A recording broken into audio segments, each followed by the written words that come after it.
ये तो आप सभी लोग जानते हैं कि दूध हमारी डाइट का एक अहम हिस्सा होता है और वो इसलिए क्योंकि जो दूध होता है उसके अंदर सभी जो न्यूट्रिएंट्स होते हैं या पोषक तत्व होते हैं वो एक बैलेंस फॉर्म में पाए जाते हैं।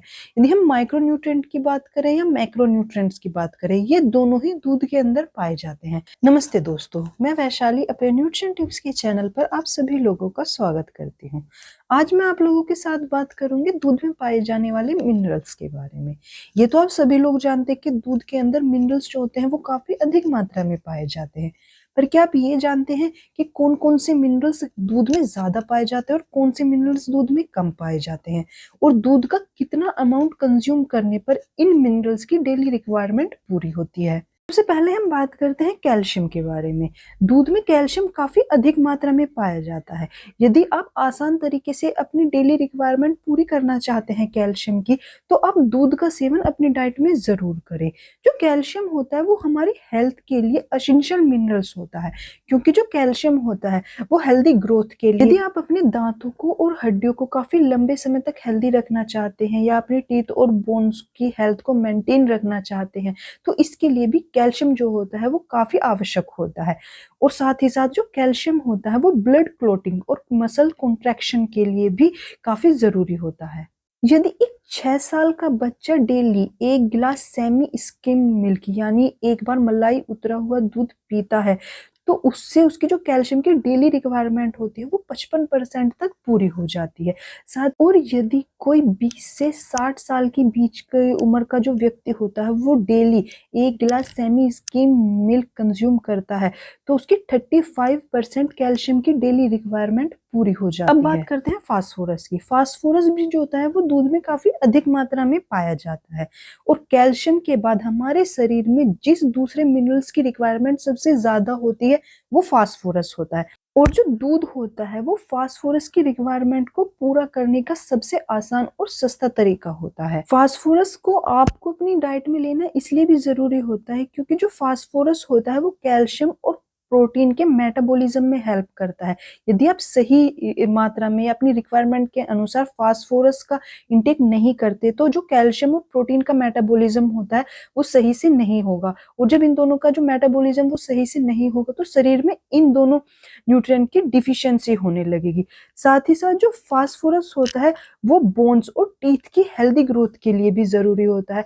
इसके अलावा सेल मेम्ब्रेन का जो स्ट्रक्चर होता है उसको मेंटेन रखने के लिए भी फास्फोरस जरूरी होता है। साथ ही साथ जो फास्फोरस होता है वो टिश्यू के ग्रोथ और शरीर के पीएच लेवल को भी रेगुलेट करने का काम करता है। कोई 6 साल का बच्चा daily 200 ml semi skim milk या 1 गिलास मिल्क का सेवन करता है, तो उससे उसकी 55% जो फास्फोरस की डेली रिक्वायरमेंट होती है वो पूरी हो जाती है।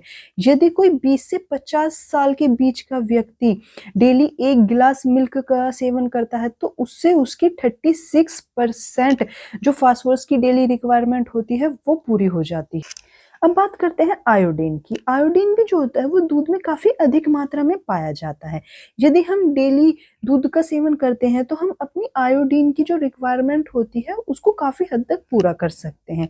जो आयोडीन होता है वो थायरोक्सिन हार्मोन्स का एक हिस्सा होता है, और ये जो हार्मोन होता है वो मेटाबॉलिज्म को रेगुलेट करने का काम करता है। दूध में जो आयोडीन होता है वो इतना अधिक मात्रा में पाया जाता है कि आप इस बात का अंदाजा इससे लगा सकते हैं कि यदि कोई बच्चा डेली 1 गिलास दूध का सेवन करता है तो उससे जो उसकी आयोडीन की डेली रिक्वायरमेंट होती है वो 96% तक पूरी की जा सकती है।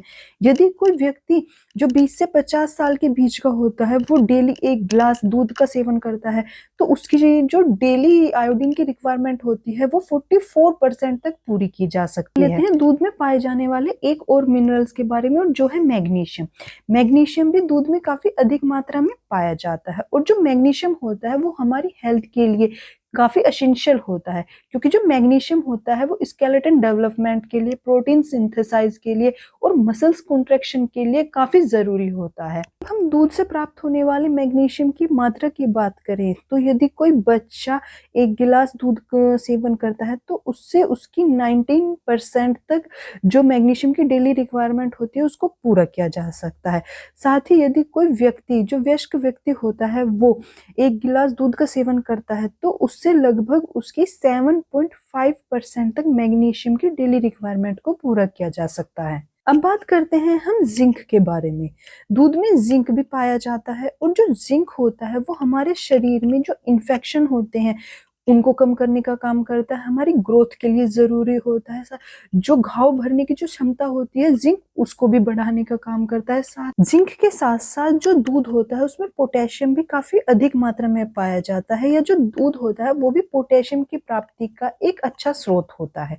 जो पोटेशियम होता है वो शरीर में मसल कॉन्ट्रैक्शन, पोटेशियम होता है वो हार्ट हेल्थ के लिए काफी अच्छा होता है, क्योंकि जो पोटेशियम होता है वो जो ब्लड वेसल्स होती हैं उनको फ्लेक्सिबिलिटी प्रदान करता है, यानी उन्हें नरम मुलायम बनाने का काम करता है। साथ ही जो पोटेशियम होता है वो शरीर में एलडीएल यानी जो बैड कोलेस्ट्रॉल होता है उसको भी कम करने का काम करता है। ये तो वो मिनरल्स हो गए जो दूध में काफी अधिक मात्रा में पाए जाते हैं।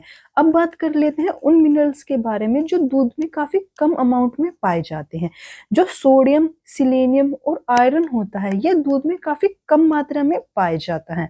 तो आपको अब ये तो पता चल ही गया कि दूध में कौन कौन से मिनरल्स ज्यादा मात्रा में पाए जाते हैं और कौन कौन से मिनरल्स कम मात्रा में पाए जाते हैं। और यदि हम दूध का सेवन करते हैं तो उससे हम कितनी मात्रा में उन मिनरल्स की डेली रिक्वायरमेंट को पूरा कर सकते हैं। यदि आपको मेरी आज की दी गई जानकारी पसंद आई हो तो मेरे चैनल को लाइक करें और कुछ कमी हो तो उसे कमेंट सेक्शन में लिखकर जरूर बताएं। तरह की और जानकारी पाने के लिए मेरे चैनल को सब्सक्राइब करें और मेरी इस वीडियो को देखने के लिए थैंक यू।